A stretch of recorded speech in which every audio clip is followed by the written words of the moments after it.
ఏండోయ్ ఎలా ఉన్నారో బ్రహ్మాండంగా ఉండే ఉంటారు. పెళ్లికూరు ఎట్టుకొచ్చానండి. ఓ పైల్బీ సౌబీటి అడిగారంటే మన పెళ్లికూరులని చెప్పేస్తానండి. మన కీర్తిశేషులు కూనిశెట్టి సాంబమూర్తి గారు మరియు ఆయన శ్రీమతి మంగమ్మ గారి దివ్యాశీస్సులతో మన కూనిశెట్టి వారి పెళ్లి సందరండి. అదేనండి బాబా, మన కూనిశెట్టి ఈశ్వరరావు గారు ఆయన శ్రీమతి చంద్రమణి గారు లేరు.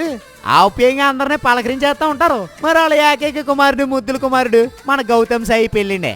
ఇదిగో మంచి మనసున్నాడు, సొగసైనడు, నలుగురికి నచ్చేవాడు, నలుగురు మెచ్చేవాడండి. మరి ఆ మాటలోను ఆ పద్ధతిలోను లక్షణంగా ఉంటాడండి. మరి అన్నట్టు మన గౌతమ్ సైన్స్ వేసుకుపోయి ఆ సక్కన్ సొక్క ఎవరంటారా?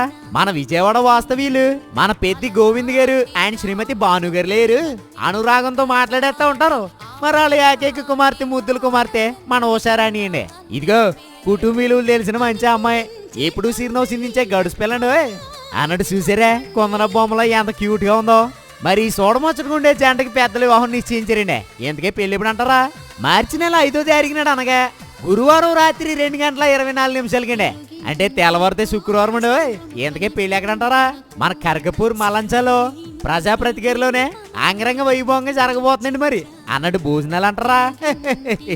ఆ మాటకు వస్తున్నానండి. మార్చి నెల 8వ తారీఖునాడు అనగా ఆదివారం రాత్రి 7:30 మన జై హింద్ నగర్ శ్యాంబాబా మందిర్ మైదాన్లో, అదేనండి మన ప్రేమహరి భవన్ దగ్గర అదిరిపోయే రిసెప్షన్ ఇది పెట్టేస్తున్నారండి. మరి మీరు వచ్చారంటే నవగాయ పిండి వంటలు 4 కూరలు ప్రేమ ఆప్యాయతలు మనసారి వడ్డిచ్చేస్తారండి. ఇదిగో మీరు రాకపోతే మాట వచ్చేద్దండి. అసలే మన కూనిశెట్టి వాళ్ళు అంటే మామూలుగా ఉండదు. పైగా మన ఈశ్వరరావు గారు చంద్రమణి గారు మీకోసం చాలా అరేంజ్మెంట్లు చేస్తున్నారు.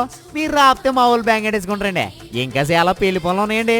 మీరు మాత్రం ఎన్ని పనులు ఉన్నా బయలుదేరి వచ్చండి.